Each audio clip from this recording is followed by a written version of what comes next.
Chapter 2 The Savage Home. Nor did they have long to wait, for the next morning, as Clayton was emerging on deck for his accustomed walk before breakfast, a shot rang out, and then another, and another. The sight which met his eyes confirmed his worst fears. Facing the little knot of officers was the entire motley crew of the Fuwalda, and at their head stood Black Michael.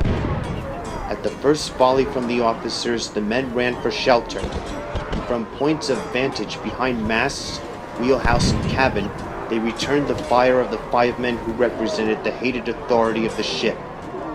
2 of their number had gone down before the captain's revolver. They lay where they had fallen between the combatants. But then the first mate lunged forward upon his face, and at a cry of command from Black Michael, the mutineers charged the remaining 4. The crew had been able to muster but 6 firearms, so most of them were armed with boathooks, axes, hatchets, and crowbars. The captain had emptied his revolver, and was reloading as his charge was made. The second mate's gun had jammed, and so there were but 2 weapons opposed to the mutineers as they bore down upon the officers, who now started to give back before the infuriated rush of their men. Both sides were cursing and swearing in a frightful manner, which, together with the reports of the firearms and the screams and groans of the wounded, turned the deck of the Fuwalda to the likeness of a madhouse. Before the officers had taken a dozen backward steps, the men were upon them. An axe in the hands of a burly Negro cleft the captain from forehead to chin. In an instant later, the others were down, dead or wounded from dozens of blows and bullet wounds. Short and grisly had been the work of the mutineers of the Fuwalda, and through it all John Clayton had stood learning carelessly beside the companionway, puffing meditatively upon his pipe, as though he had been but watching an indifferent cricket match. As the last officer went down, he thought it was time that he returned to his wife, lest some members of the crew find her alone below.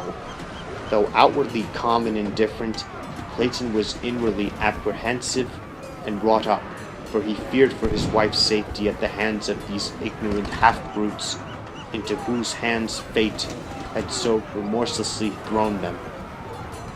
As he turned to descend the ladder, he was surprised to see his wife standing on the steps almost at his side. "How long have you been here, Alice?" "Since the beginning," she replied. "How awful, John. Oh, how awful! What can we hope for at the hands of such as those?"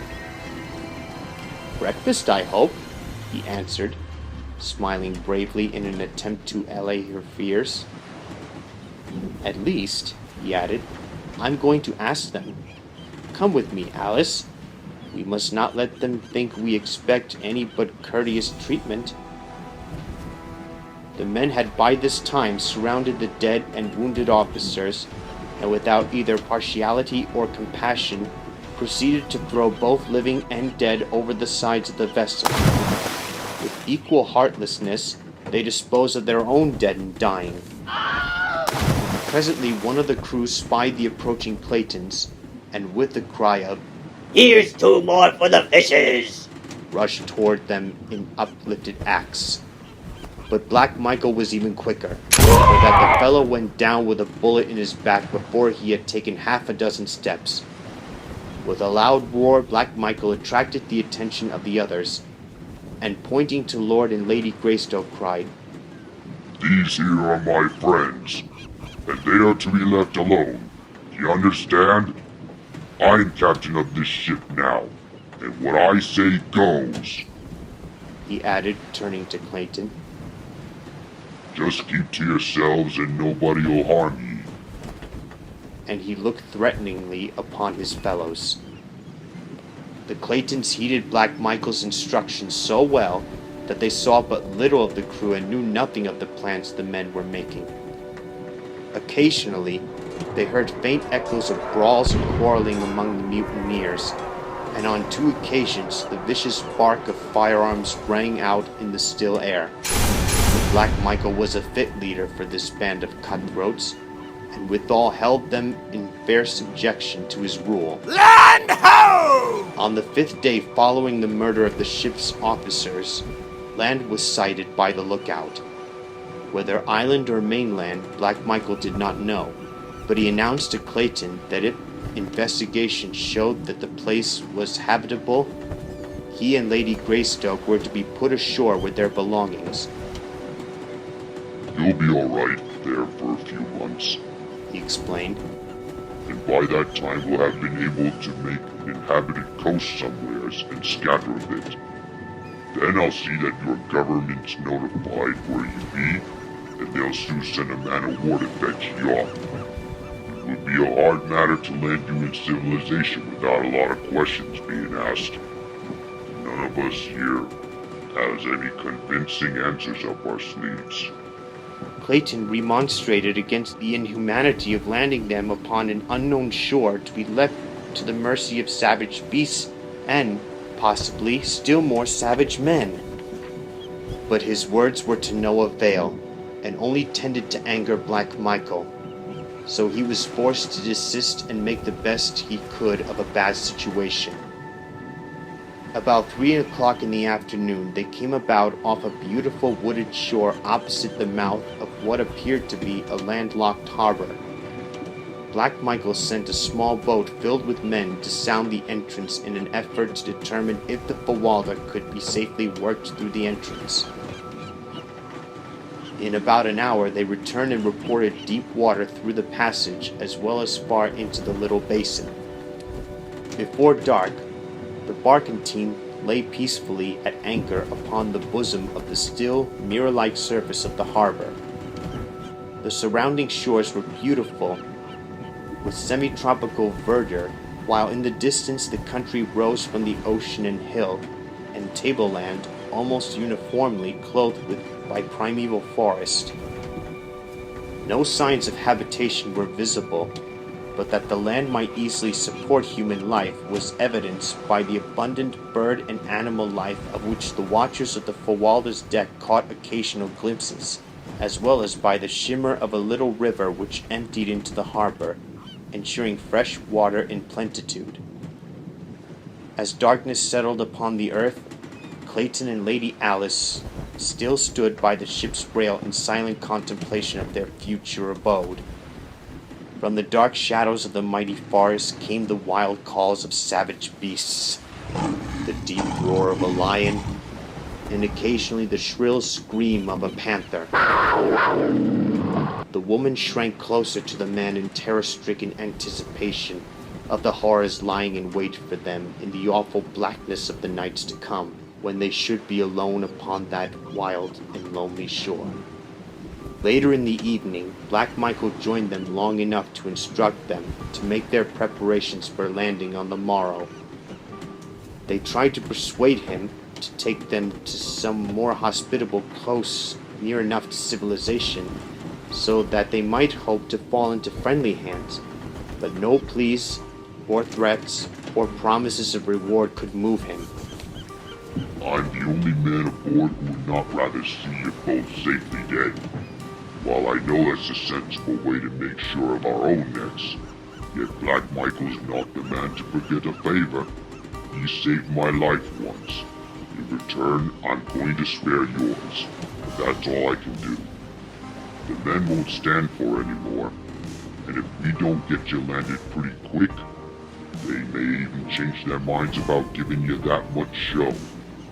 I'll put all your stuff ashore with you, as well as your cooking utensils and some old sails for tents, and enough grub to last until you can find some fruit and game. With your guns for protection, you ought to be able to live here easily enough until help comes. When I get safely hid away, I'll see to it the British government learns about where ye be. For the life of me, I couldn't tell him exactly where, for I don't know myself. But they'll find ye all right. After he had left them, they went silently below, each wrapped in gloomy forebodings.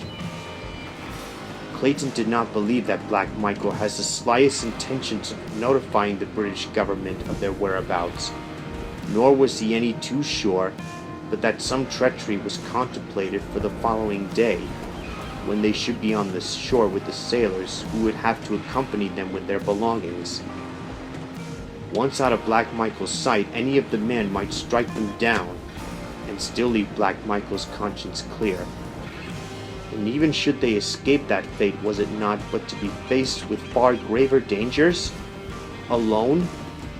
He might hope to survive for years, for he was a strong, athletic man. But what of Alice? And that other little life soon to be launched amidst the hardships and grave dangers of the primeval world? The man shuddered as he meditated upon the awful gravity, the fearful helplessness of their situation.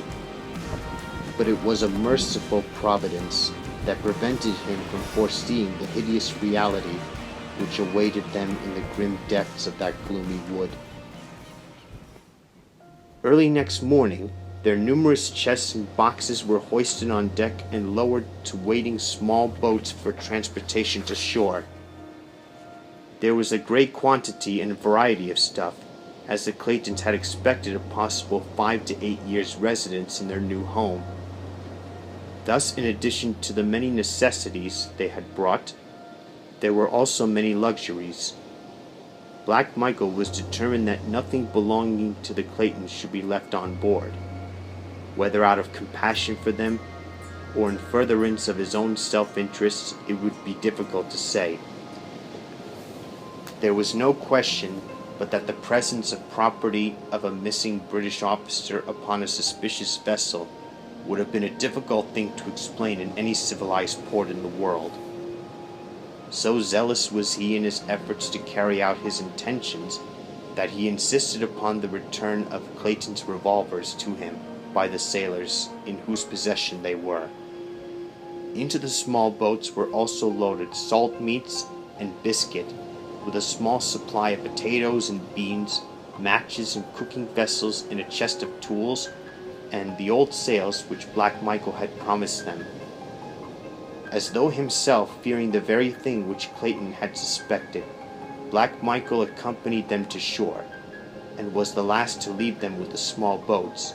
Having filled the ship's casks with fresh water, were pushed out toward the waiting Fuwalda. As the boats moved slowly over the smooth waters of the bay, Clayton and his wife stood silently watching their departure. In the breasts of both a feeling and impending disaster and utter hopelessness, and behind them, over the edge of a low ridge, other eyes watched. Close-set, wicked eyes, gleaming beneath shaggy brows. As the Fuwalda passed through the narrow entrance to the harbor, and out of sight behind the projecting point, Lady Alice threw her arms about Clayton's neck and burst into uncontrolled sobs. Bravely had she faced the dangers of mutiny. With heroic fortitude that she had looked into the terrible future, but now that the horror of absolute solitude was upon them, her overwrought nerves gave way, and the reaction came. He did not attempt to check her tears. It were better that nature have her way in relieving those long-pent emotions. And it was many minutes before the girl, little more than a child she was, could ever gain mastery of herself. "Oh, John," she cried at last, "the horror of it! What are we to do? What are we to do?" "There is but one thing to do, Alice," and he spoke as quietly as though they were sitting in their snug living room at home. "And that is work. Work must be our salvation. We must not give ourselves time to think, for in that direction lies madness. We must work and wait. I am sure that relief will come, and come quickly, when once it is apparent that the Fuwalda has been lost, even though Black Michael does not keep his word to us." "But John, if it were only you and I," she sobbed, We can endure it, I know. But... Yes, dear, he answered gently. I have been thinking of that also. But we must face it, as we must face whatever comes bravely and with the utmost confidence in our ability to cope with circumstances whatever they may be. Hundreds of thousands of years ago, our ancestors of the dim and distant past faced the same problems which we must face, possibly in these same primeval forests. That we are here today evidences their victory. What they did may we not do? And even better, for are we not armed with ages of superior knowledge? And have we not the means of protection, defense, and sustenance which science has given us, but of which they were totally ignorant? What they accomplished, Alice, with instruments and weapons of stone and bone, surely that may we accomplish also. Ah, John, I wish that I might be a man with a man's philosophy, but I am but a woman, seeing with the heart rather than my head, and all I can see is too horrible, too unthinkable to put into words. I only hope you are right, John. I will do my best to be a brave primeval woman, a fit mate for the primeval man. Clayton's first thought was to arrange a sleeping shelter for the night, something which might serve to protect them from prowling beasts of prey. He opened the box containing his rifles and ammunition, that they might both be armed against possible attacks while at work. And then together they sought a location for their first night's sleeping place. 100 yards from the beach was a little level spot, fairly free of trees. Here they decided eventually to build a permanent house, but for the time being they both thought it best to construct a little platform in the trees, out of reach of the larger of the savage beasts in whose realm they were. To this end, Clayton selected 4 trees which formed a rectangle about 8 feet square, and cutting long branches from other trees he constructed a framework around them. About 10 feet from the ground, fastening the ends of the branches securely to the trees by means of rope, a quantity of which Black Michael had furnished him from the hold of the Fuwalda. Across the framework, Clayton placed other small branches quite close together. This platform he paved with the huge fronds of elephant's ear, which grew in profusion about them, and over the fronds he laid a great sail folded into several thicknesses. 7 feet higher he constructed a similar though lighter platform to serve as a roof, and from the sides of this he suspended the balance of his sailcloth for walls. When completed, he had a rather snug little nest, to which he carried their blankets and some of their lighter luggage. It was now late in the afternoon, and the balance of the daylight hours were devoted to the building of a rude ladder by means of which Lady Alice could mount to her new home. All during the day, the forests about them had been filled with excited birds of brilliant plumage, and dancing, chattering monkeys who watched these new arrivals and their wonderful nest-building operations with every mark of keenest interest and fascination. Notwithstanding that both Clayton and his wife kept a sharp outlook, they saw nothing of larger animals, though on 2 occasions they had seen their little simian neighbors come screaming and chattering from the nearby ridge, casting frightening glances back over their little shoulders, and evincing as plainly as though by speech that they were fleeing some terrible thing which lay concealed there. Just before dusk, Clayton finished his ladder, and filling a great basin with water from a nearby stream, the two mounted to the comparative safety of their aerial chamber. As it was quite warm, Clayton had left the side curtains thrown back over the roof, and as they sat like Turks upon their blankets, Lady Alice, straining her eyes into the darkening shadows of the wood, suddenly reached out and grasped Clayton's arms. "John," she whispered. "Look, what is it? A man?" As Clayton turned his eyes in the direction she indicated, he saw, silhouetted dimly against the shadows beyond, a great figure standing upright upon the ridge. For a moment it stood as though listening, and then turned slowly and melted into the shadows of the jungle. "What is it, John?" "I do not know, Alice," he answered gravely. "It is too dark to see so far, and it may have been but a shadow cast by the rising moon." "No, John. If it was not a man, it was some huge and grotesque mockery of man. Oh, I am afraid." He gathered her in his arms, whispering words of courage and love into her ears. Soon after, he lowered the curtain walls, tying them securely to the trees so that, except for a little opening toward the beach, they were entirely enclosed. It was now pitch dark within their tiny eyrie they lay upon their blankets to try to gain through sleep a brief respite of forgetfulness. Clayton lay facing the opening of the front, a rifle and a brace of revolvers at his hand. Scarcely had they closed their eyes than the terrifying cry of a panther rang out from the jungle behind them.